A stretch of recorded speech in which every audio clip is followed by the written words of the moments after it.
We're going to review making a scatter plot and a line of best fit, which is also called a regression line. So we're going to take this example of a group of people being studied for their blood pressure and their age and the systolic blood pressure that this person has, and compare it based on their age. The systolic blood pressure is the blood pressure when your heart is pumping out blood as opposed to when it's coming back into the heart. So what we're looking at here, and I've matched these up already, so notice I set up this graph with this part showing that from 0 to 130 is not being shown. We've just moved this up because this is one small part that we're analyzing. So at 40 it's 132, and at 50 161, and so on with all of the others. So having put all the data together, which you would do first, of course, set up a graph and put the dots where they belong to match these X and Y points. Essentially, I should write in here age and systolic blood pressure. Okay, so that's what this side is for. Now, to make the line of best fit, we can draw one, and we will do that here, and then we're going to make the equation of that line of best fit, and then we will use it for interpolation and extrapolation. So, when I look at this, I want to see a line that goes through approximately the middle of it, where most of the data is clustered close to it. This one, now, I don't certainly want to go off this way. It would be ignoring most of this. I don't want to take too much advantage of that one and include it too much because it looks more like an outlier with all of these others more normally in a line here. So I want to do something more like this. There's a number of ones that would all be the same. Okay, it wouldn't be that hard to do almost the same, where there are then sort of multiple possible good enough answers for this. I have chosen the two that are a little bit circled here because if I choose these two, I have a number there on it. These are very close, and this one's sort of an outlier, but I think it's okay to include it. Maybe if I were to come to here, now if I do one of these, I feel like I'm leaving these a little too far out. That might be okay, but I'm going to choose these two in particular. So what I'm going to do then is I want to actually draw the line that goes through them, and that this would be my line of approximate best fit. Now, there's a method on a calculator where you can enter the numbers and it would give you specifically the equation that matches this the best. So I would get a lot more, a better detailed one. But the concept still makes sense to do this, and to understand it, you don't need the exact number to show and prove that you understand it. So I sort of wish that maybe I moved this over a little bit, but I think it's going to be close enough to work with. I'm going to take those 2 points there. Well, first, to get the equation, I need to write it in slope-intercept form because this is a straight line on a linear equation on here. And so I need a slope and a y-intercept. Well, if that's going out 0, y-intercept is going to be way down there, but we'll find that later on. We're going to find the slope, and we want to use the 2 points or 2 points that are on the line. And that's the best way to make the point. It looks like here I have 37, and 130 is one of my points, and the other point is the one that looks like it's like 52 or 53. It's 53 and 165. 53 and 165.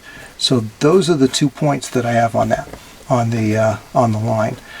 So I'm going to find my slope using those 2 points. So I'll do the y's minus the x's. So 165 minus 130 and 53 minus 37 gives me 35 over 16, which is approximately 2.19. So I could round that to about 2.2, but it was already 2.18 something, so I just rounded it to the second decimal place there. 2.2 could be okay. I don't think this is going to be good enough, and so good for you to see that you can have a slope that's a decimal as well. Now the thing is, I need the y-intercept as well. Here I have y equals 2.19x plus b. What I need is to find that y-intercept. I can take either one of these 2 points, but only one of these points, not other points that are on the graph. and I need to put it in here in order to solve for the b. So I'm going to take the first point, and the y value is 130. 2.19 times the 37 plus b, and with this we'll be able to solve it. So here the age, I guess you think of it, the age pushes the blood pressure, or the blood pressure depends upon the age. So that's why the age is the x value, or the independent variable, and then the other one depends on it, so it's the dependent variable.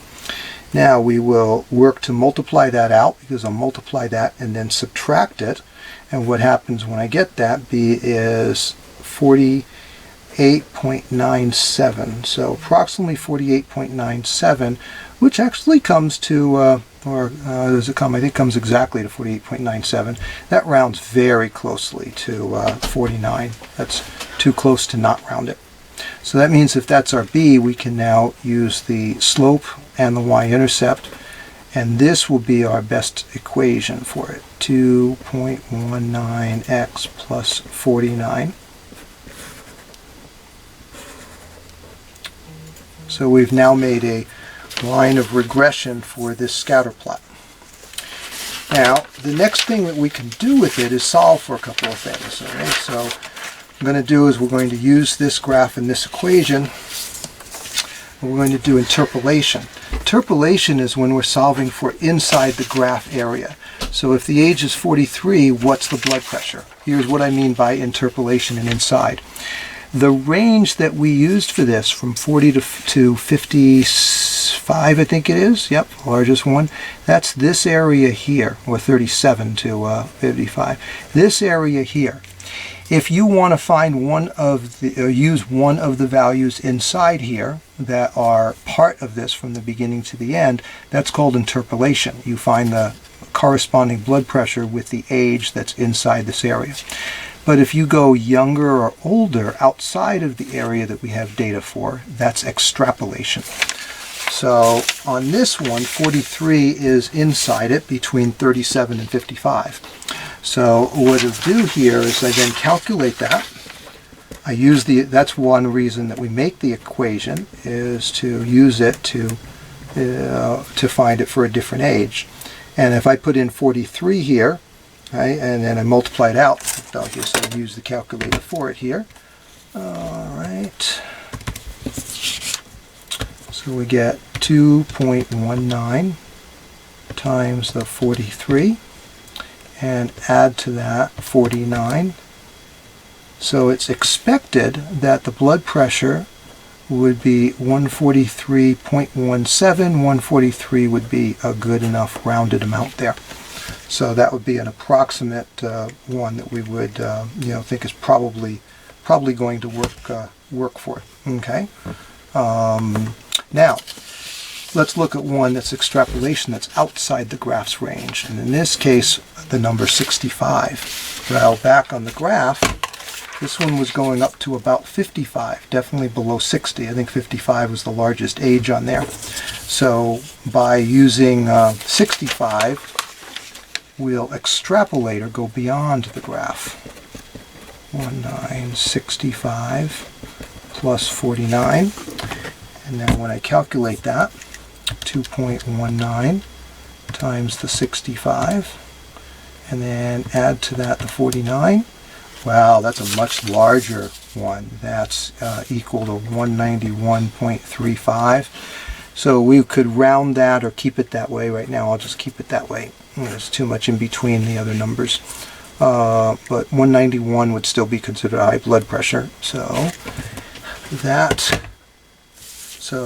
if following this example, some blood pressures are lower or higher, and does seem to correspond somewhat to the people's ages. And from that data, we're able to get an equation that we can use to interpolate or to extrapolate. Right. So those are the things you want to be able to do to make a scatter plot, make a line of best fit, and to then use it depending upon what questions you're asked.